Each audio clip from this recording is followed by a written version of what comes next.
Shalom everyone, and welcome back to another Torah video here in the Pilgrim Youth channel. My name is Elizabeth Inicio, and today we will continue with our Torah studies in the book of Bamidbar, or known in English as Numbers, specifically chapters 20 and 21. But today I will be sharing a reflection that was done by our sister Michelle Dionisio, my sister. But the reason is that she won't be able to share this message with you all is due to her having a sore throat. So I am reading her reflection and about these two chapters. And the title for today's study is Battles Against the Odds of Earth and Flesh in the Steppe. So last week we learned how the Eternal confirmed the tribe of Levi, giving them exclusive responsibility of the Mishkan and of all of the holy things found inside. Following Korach's rebellion, and as further sign of Elohim selecting Moshe and Aharon as leaders of Israel, Elohim told Moshe to collect 12 staffs and one of every leader of the tribes, since we know there were 12. And they were to present these staffs before the tabernacle, before the Mishkan, in the most holy place, before the Eternal. And the sign was that whosoever's staff was going to turn green again was that tribe chosen by the Eternal for his service in his Mishkan and leadership in all of Israel.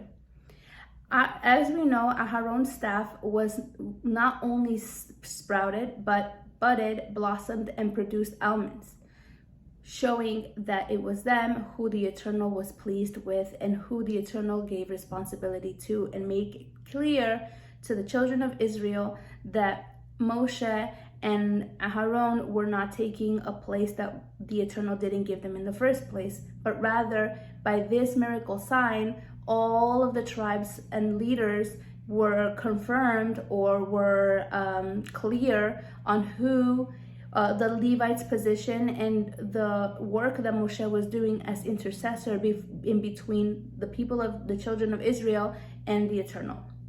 And this is something very important that the children of Israel needed to recognize, and not only that, but also accept the vital service that both the Levites, the tribe of Levi, and also Moshe were doing on behalf of them, on behalf of reconciliation of them to the Eternal.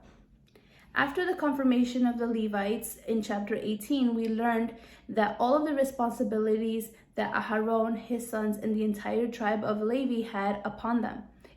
Because we know that with the more power or the more influence a person has over a community, over people, over their family, a great responsibility is going to be asked from the Eternal of that person or those people. And this is a perfect example where we saw last week how even though the tribe of Levi were given this high position, this you can say recognition among the people of Israel, but they also had the most responsibility in terms of sanctification, of living a life of testimony. And lastly, in chapter 19, we learned about the red heifer, or the red cow, a female cow, and how its ashes mixed with water were used in the purification ceremony or rites for a person who had been contaminated through coming into contact with the corpses. This, of course, as we learned, is a shadow pointing to Mashiach and his delivery.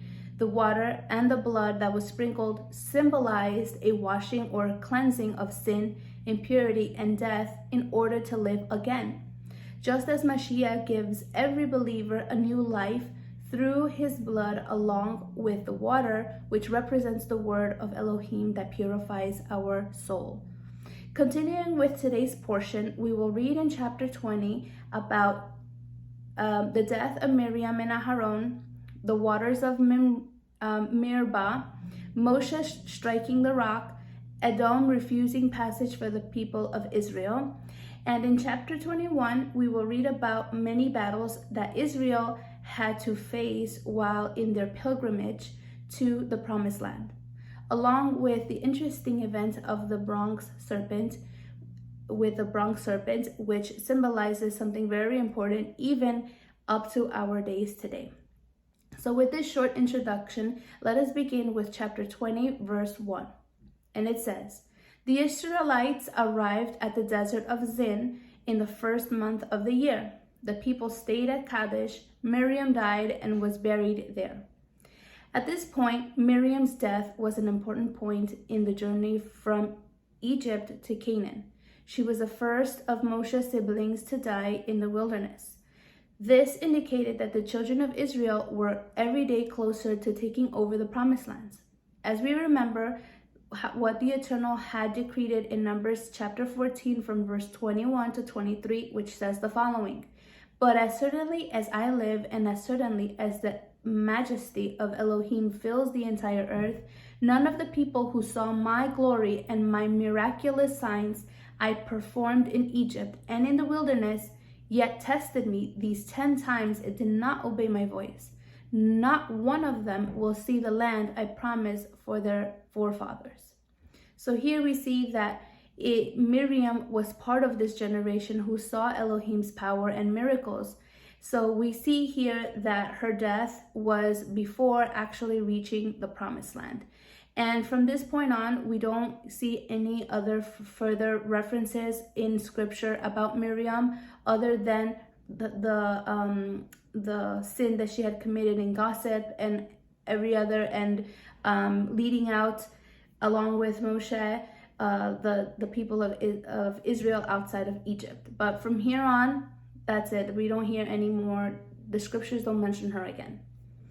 And now we're going to go from verse 2 to verse 6, which says, "There was not enough water for the people at the place, so the people met together to complain against Moshe and Aaron. The people argued with Moshe and said, 'Maybe we should have died in front of the Eternal like our brothers did. Why did you bring the Eternal's people into this desert? Do you want us and our animals to die here? Why did you bring us from Egypt? Why did you bring us to this bad place? There is no grain, there is no figs, grapes, or pomegranates, and there is no water to drink.' So Moshe and Aaron left the crowd of people and went to the entrance of the meeting tent. They bowed down to the ground, and the majesty or the glory of the Eternal appeared to them."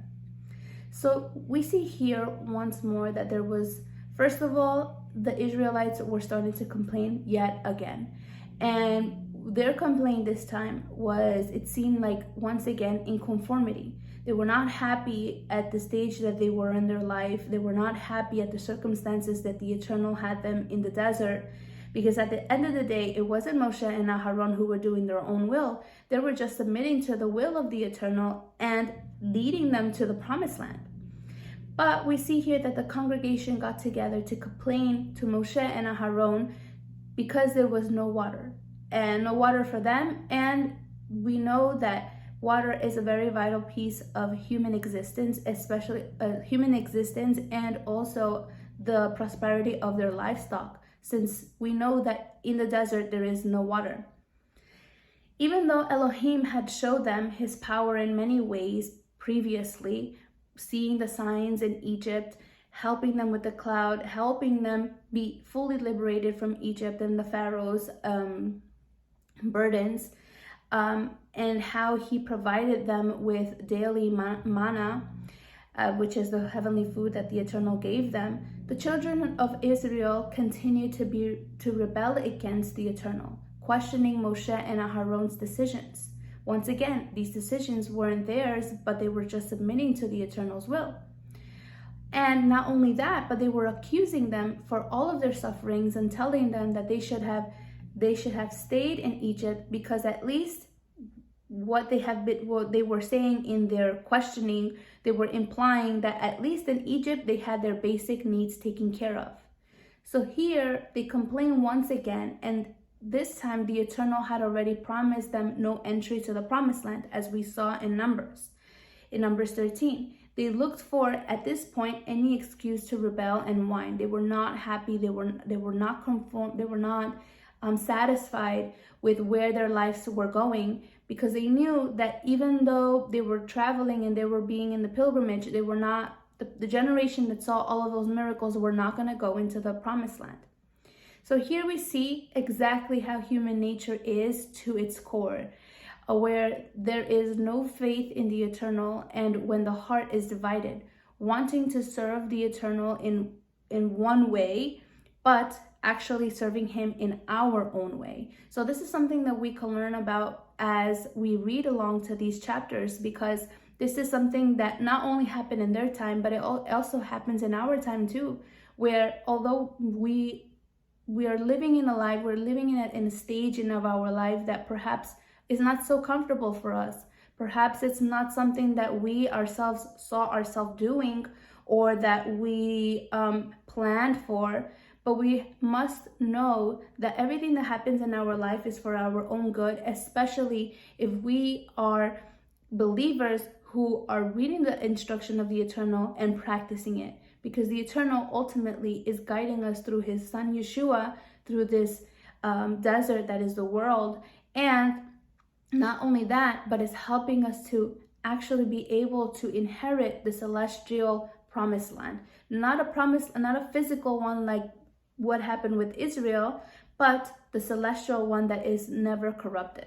So we see here how a service divided truly is no service at all to the eternal, because here we saw that although they were doing what the eternal was saying, but they were complaining, they were whining, they were accusing the leaders of their time of all of their troubles, of all of their problems. So we see here how this spirit is not what the eternal wanted. The eternal wanted them to follow him, to crave being in his presence rather than complain all this time. And perhaps maybe if they would have done that, maybe the eternal would have allowed them to go back. I mean, I don't know, but at least we see that all of the tests we see here that when we want to serve the eternal, we have to do it in the way that the eternal is asking, with the correct interpretation, with the correct purpose that he intends our life to look like, because ultimately he's the one who is guiding us to that promised land. And all of these tests, everything that happened in the time of Israel were for the eternal to see what exactly were in their hearts, if they were following him truly because they loved him, or just to go with the flow, or just to gain some type of benefit, or to just want to inherit a land. And here we see that, well, they didn't really feel happy of how the eternal was leading them through the desert. They envisioned, I think, perhaps another life, a life of easiness, of stress-free, I guess, of a plan, a clear-cut plan. But this is something that we can also learn, that in our pilgrimage, not everything is going to be so clear. And this is where the walk of faith comes in, where we have to walk by faith, even though our human eyes, our human experience is seeing otherwise, that is not going well. But for the eternal, if we're in his will and we're doing exactly what he's asking us to do, well, that is exactly what the eternal wants for us, and we have to learn to accept it with grace, with gratitude, and with obedience as well. Now I'm going to read from verse 7 all the way to verse 11, which says, "The eternal spoke to Moshe and said, 'Get the special walking stick or staff. Take your brother Aharon and the crowd of people and go to the rock. Speak to the rock in front of the people. Then water will flow from the rock, and you can give that water to the people and to their animals.' The walking stick or the staff was in the holy tent in the front of the eternal. Moshe took the staff as the eternal said. Moshe and Aharon told people to meet together in front of the rock. Then Moshe said, 'You people are always complaining. Now listen to me. I will cause water to flow from this rock.'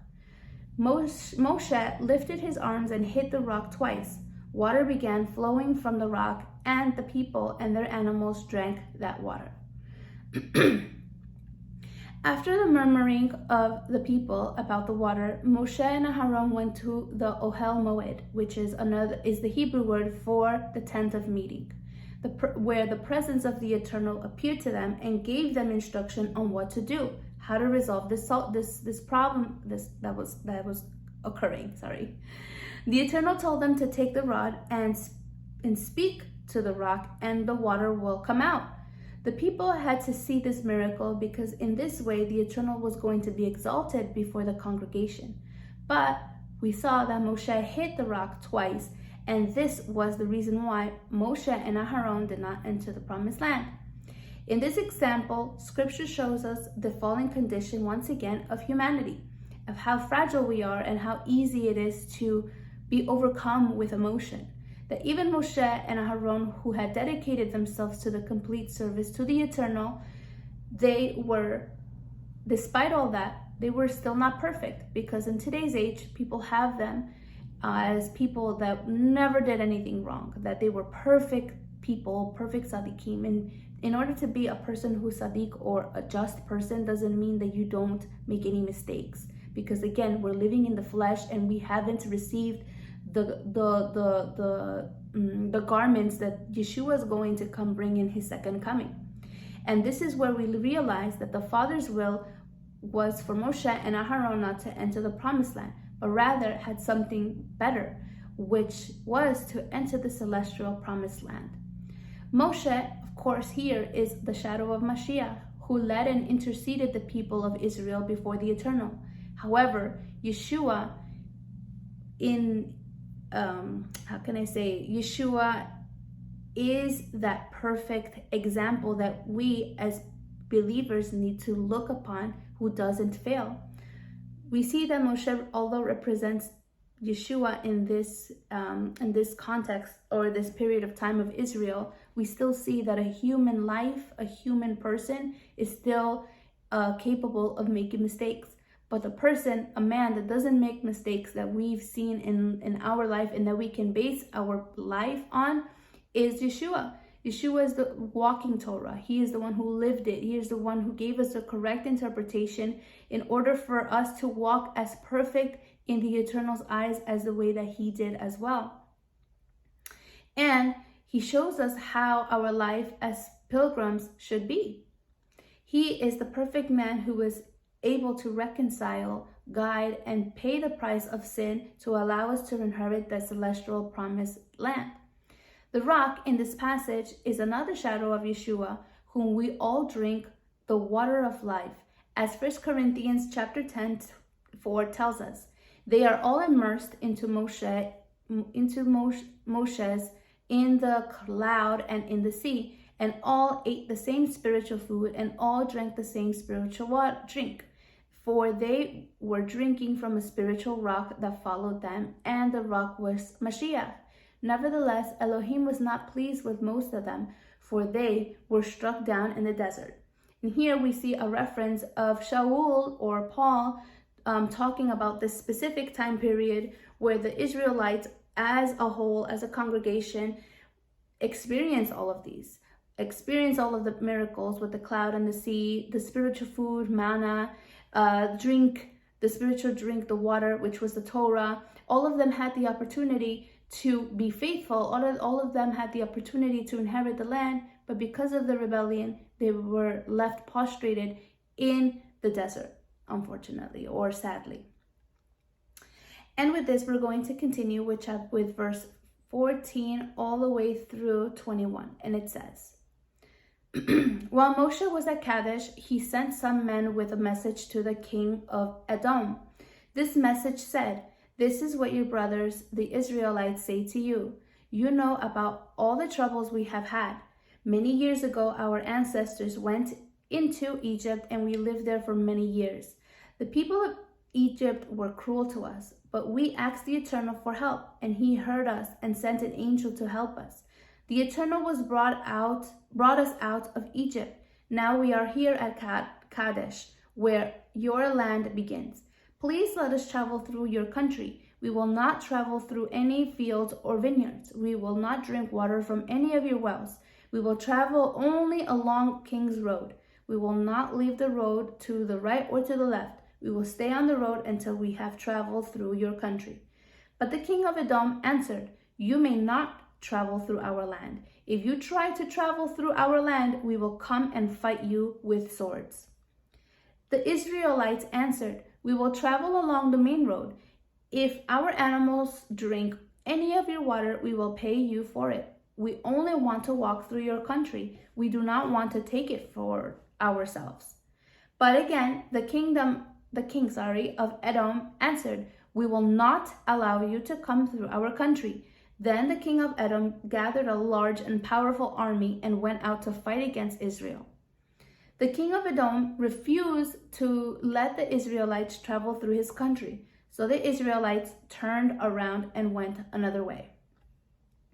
From verse 14 to 24 clarifies what time period and stage in the Israelites' pilgrimage were they located. Scripture tells us that at this time, when they returned to Kadesh Barnea, they stayed there for 38 years. So this indicated that they were closer to entering the promised land the Eternal had promised them since the time of Abraham. As it tells us in Deuteronomy 2:12, it says,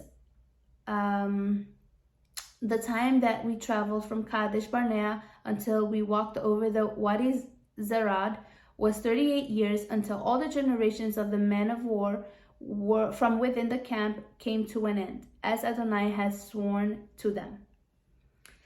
In verse 14 says that Moshe sends messengers to Kadesh, to the king of Edom, to tell his brother Israel to let them pass through his territory. Moshe calls Edom your brother Israel because let us remember that Edom means red. And when Yaakov and Esau had the reconciliation meeting, just as Deuteronomy 2:8 says, and that although they were by descendancy, they were both of these brothers, but as we know their story, that Esau had a problem with Yaakov, and that I guess that that fight, that headbutting started from there between the children of Esau and the children of Yaakov, and we see this in Edom's reaction, because Edom comes from the generation of Esau. In Genesis 33, verse 16 confirms that on the day Esau started on his trip back to Seir, we see this is why the messenger of Moshe referred to saying your brother Israel, because the Eternal had given Esau as an inheritance the entire mountainous land of Seir. And the messenger reminded them that their ancestors were slaves in Egypt. But now the Almighty took them out with a powerful hand, sending them an angel. And we know that the angel who always accompanied Israel in the desert was Yeshua. But the king of Edom still denied them passage. Later on in the next chapter, we are told that Israel attacks Edom so they could pass, which we will see in chapter 21. So let us continue. Continue with the last verses of chapter 20. We can learn of the death of Aharon that happened before they conquered the promised land. The Eternal ordered Moshe to take Aharon to the top of Mount Hor because he was going to die, and the Eternal told Moshe that he too would not enter the promised land for his disobedience in Mimra. Then Moshe took and obeyed, even though that for many people it might have seen a really harsh punishment for Moshe, that he was faithful in every aspect, but he only had this one mistake. But we know that this was all in the plan of the Eternal, and Moshe accepted it. Moshe accepted the plan of the Eternal for him, and he knew and he had faith in the Eternal that he wouldn't do anything unfair, and that he knew that the Eternal had something better because he knew what kind of testimony he had. And in this time, Moshe took Aharon to the mountain, and also Aharon's son Eliezer. And there they took off the priestly garments and put them on his son Eliezer as a symbol that he would take over the service as Kohen HaGadol moving forward. In this way, Aharon was reunited with his ancestors. Now we're going to move on to chapter 21 to see exactly what was going on with the people of Edom. When the Canaanite kings of Arad, who lived in the Negev, heard that Israel was coming along the road to Atharim. He attacked Israel and captured some of them. Then Israel vowed to Adonai and stated, "If you deliver this people into our hands, we will put their cities under the ban of destruction." Adonai listened to Israel's plea and delivered up the Canaanites. They put them and their cities under the ban of destruction. So the name of the place was called Hormah. The king of Arad, a Canaanite, rose up against Israel and took some captives. In response, the people of Israel made a vow to the Almighty. As we have studied already, a vow is a way of giving to the Eternal from the 5 ways that we can give, which is known in Hebrew as nadar. And it is a commitment that is made to the Creator with the understanding that it has to be carried out. So once you say it to the Eternal, then there's no going back. It's something that we promise and that now we have to fulfill. In this case, the Israelites promised to lead the Canaanite nation to extermination if Elohim delivered them into their hands, and so it was. The Eternal gave them triumph. Although this might seem harsh and evil to some people, the fact is that Israel was executing the judgment of the Eternal. Since their evil had already reached to the Almighty, the utmost, they became greatly corrupted by carrying out abominable practices, and even their genetics were perverted, which is why Elohim decided that they should be cut off by their roots. In Genesis 15, verse 13 to 17, it tells us that Elohim promised his descendants that they were going to be pilgrims until the iniquity of the Amorites, the iniquity of the Amorites' cup of mercy had been filled, and then judgment was going to come.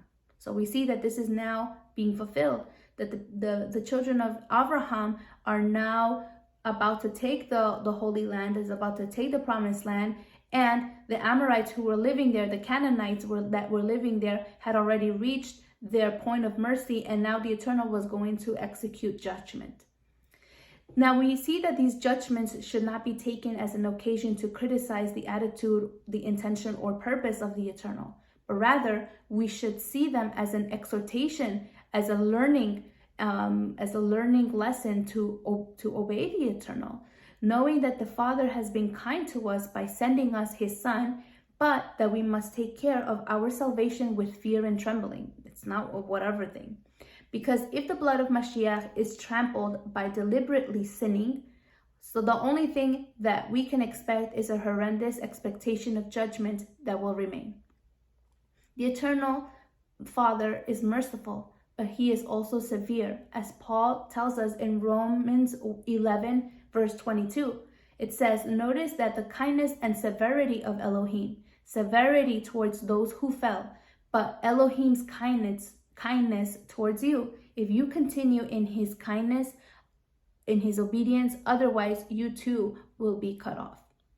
We understand that the will of the Creator is not one that people should perish, but that he wants us all to return to him and obey him through his Son. But if we continue to rebel, as the Canaanite nations did, and the people of Israel who continue to murmur, then there is no other consequence than just judgment, since Elohim does not give for innocent the guilty. Now I'm going to read from verse 4 to 7, which says, "They traveled from Mount Hor along the route of the Sea of Reeds in order to go through the land of Edom.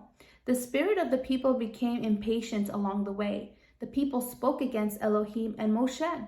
'Why have you brought us from Egypt to die in the wilderness? Because there is no bread, no water, and our very spirits detest the despicable food?' So Adonai sent poisonous serpents among the people, and they bite the people, and many of the people of Israel died. The people came to Moshe and said, 'We sinned when we spoke against Adonai and you. Pray to Adonai for us that he may take away the snakes.' So Moshe prayed for the people." We see here that there was an apparent apparent unsatisfaction of walking through or going around the land of Edom. We see that the people started to become discouraged, and how the Edomites were hostile towards them, even though they were relatives.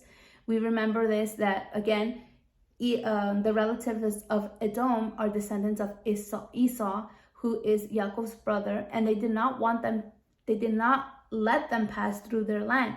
So we see that it was noticeable that they held a grudge towards Israel and had no intentions of helping them.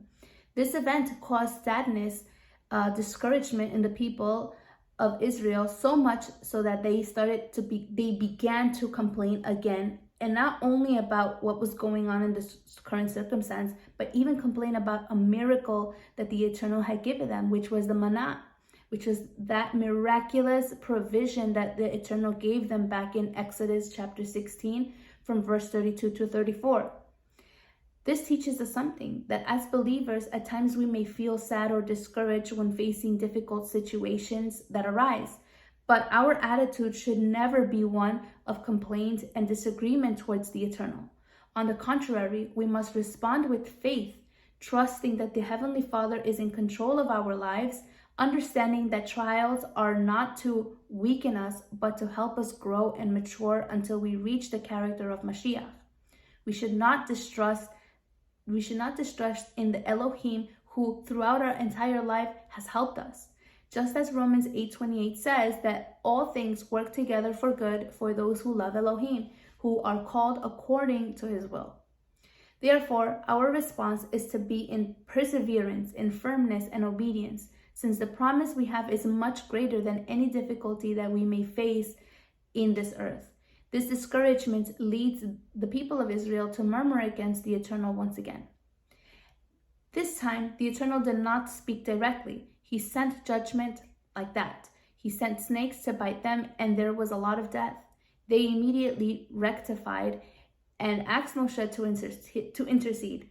This reminds me of how we were in our lost condition before returning to the Eternal, and the need of us doing teshuvah, which we know is that we recognize our fault, our sin, and we return to the Father through his Son in obedience, the true intercessor who brought us through his surrender, death, and life.